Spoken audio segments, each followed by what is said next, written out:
और ये न्याय की जीत हुई है। अन्याय हारा है, न्याय जीता है। बातें, फर्जी बातें हारी है, विकास की बातें जीती है। और दूसरी तरफ फैकोलॉजी थी, उसको हराकर घर बिठाया। ये अपने आप में जब एक बात कही जाएगी। थान सिंह जी, सबसे पहले तो आपको बहुत बहुत शुभकामनाएं। जिस तरह से आपका संघर्ष कहीं ना कहीं, जिसकी आज बाड़मेर जैसलमेर हर कोई आपके संघर्ष की तारीफ कर रहा है। जी, आप सभी का बहुत बहुत धन्यवाद। पूरे मीडिया के बंधुओं सहित पूरे बाड़मेर जैसलमेर बालोतरा की देवतुल्य जनता का बहुत बहुत आभार है। उनकी वजह से अकेला थान सिंह कुछ नहीं कर सकता, पूरे के पूरे लोगों ने आशीर्वाद दिया, तब जाकर ये विजय श्री प्राप्त हुई है। नहीं, लेकिन लोग आपकी इसलिए तारीफ कर रहे हैं क्योंकि परिस्थितियां काफ़ी विपरीत थी। नहीं, परिस्थितियाँ विपरीत को सही बनाने वाली जनता जनार्दनी है। हम लोगों ने बड़ी मजबूती से मेहनत की, पूरे क्षेत्र में जब घूमे तब लोगों का था प्रेम मिला, प्यार मिला। और एक कर्तव्य पथ पर चलते हुए एक मित्रता का धर्म मानो या फिर एक तरह से अन्याय के खिलाफ न्याय का हम लोगों ने साथ दिया। और ये न्याय की जीत हुई है। अन्याय हारा है, न्याय जीता है। बातें, फर्जी बातें हारी है, विकास की बातें जीती है। डिजिटल शिक्षा का सपना जो उमेदवार राम जी ने देखा था, वो सपना जीता है।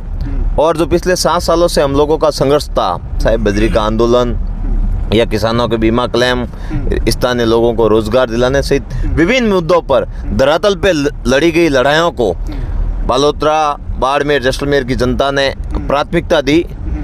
और दूसरी तरफ फैकोलॉजी थी, उसको हराकर घर बिठाया। ये अपने आप में जब एक बात कही जाएगी अन्याय और न्याय की लड़ाई में, तब बाड़मेर, जैसलमेर, बालोतरा का नाम प्रमुखता से लिया जाएगा कि न्याय के साथ खड़ा था पूरा का पूरा थार।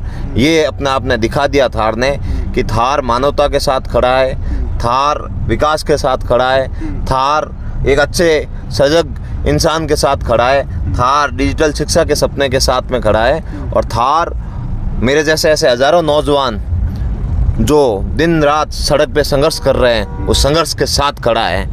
ये बात थार ने दिखा दी। बिल्कुल, पिछली बार जब मैंने आपका इंटरव्यू किया था तो आप इसी विश्वास के साथ बोल रहे थे, लेकिन रविंद्र सिंह भाटी जो नंबर 2 पे रहे, भारतीय जनता पार्टी को कहीं ना कहीं नंबर 3 पे धकेलने में कामयाब रहे और अब बड़े कॉन्फिडेंस के साथ वो कह रहे थे कि जीत हमारी होगी। क्या मानते हैं आप? रविंद्र सिंह जी को मेरी ओर से शुभकामनाएं। उन्होंने अच्छा चुनाव लड़ा।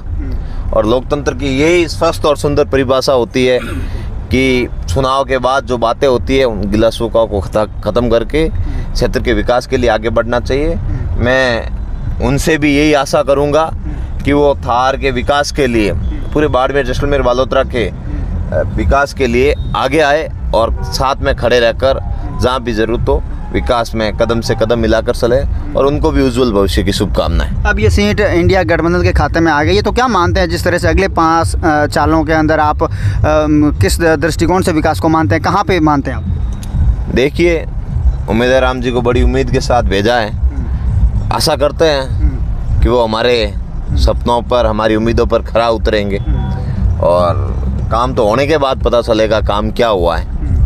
बाकी बातें जो जनता से की है उन पे थान सिंह डोली का इतना क्रेज क्यों है? अब ये इन सब का प्यार है मेरे प्रति, और यही इनका जो जोश, जुनून और प्यार है, वही संघर्ष करने के लिए प्रेरित करता है, न्याय के साथ खड़ा रहने के लिए प्रेरित करता है। और यही प्रेम जो है मुझे उमेदवार राम जी के साथ इस चुनाव में खड़ा किया। और बाकी देखते आगे, ऐसे ही प्यार बना रहे। जब भी ज़रूरत हो भाई को याद करना, खड़ा रहेगा उनके साथ, हर नौजवान के साथ, युवा के साथ। आरएलपी के गजेंद्र चौधरी बाड़मेर आते हैं, प्रेस कॉन्फ्रेंस करते हैं, तो आप और आरएलपी के कुछ नेता आप वहाँ पे जाते हैं, और क्या पूरा घटनाक्रम था? देखिए, वो पर्टिकुलर व्यक्ति का निर्णय था, ना कि पार्टी का निर्णय था। और व्यक्ति के निर्णय के साथ में पार्टी नहीं जा सकती। और बाड़मेर में जब इंडिया अलायंस के साथ में है तो कहीं दूसरी जगह जाने का सवाल ही पैदा नहीं हो सकता। किसी के मन में जज्बा है कि मुझे वहाँ जाना है, तो इस भारत में बाबा साहेब अम्बेडकर ने सभी को अभिव्यक्ति की आज़ादी दी है, सभी को आज़ादी दी हुई है, वो अपना स्वविवेक से निर्णय ले सकते हैं, हमें कोई शिकायत नहीं है। लेकिन थान सिंह जी, लोग तो ये भी कह रहे हैं कि वो व्यक्ति विशेष का निर्णय नहीं था। अगर व्यक्ति विशेष का निर्णय होता तो हनुमान बेनीवाल उन्हें कहीं ना कहीं पार्टी से बाहर का रास्ता दिखाते, लेकिन ऐसा कुछ हुआ नहीं। क्या मानते हैं आप? वो तो नेताजी पे निर्भर करता है कि नेताजी उसको बाहर का रास्ता दिखाए, अंदर का रास्ता दिखाए। हम उस दिन भी आरएलपी का झंडा था, आज भी आरएलपी का झंडा। बिल्कुल। थान सिंह जी, आपको बहुत बहुत आपके उज्जवल भविष्य की शुभकामनाओं के साथ इस इंटरव्यू को यहीं पे समाप्त करते हैं। जी।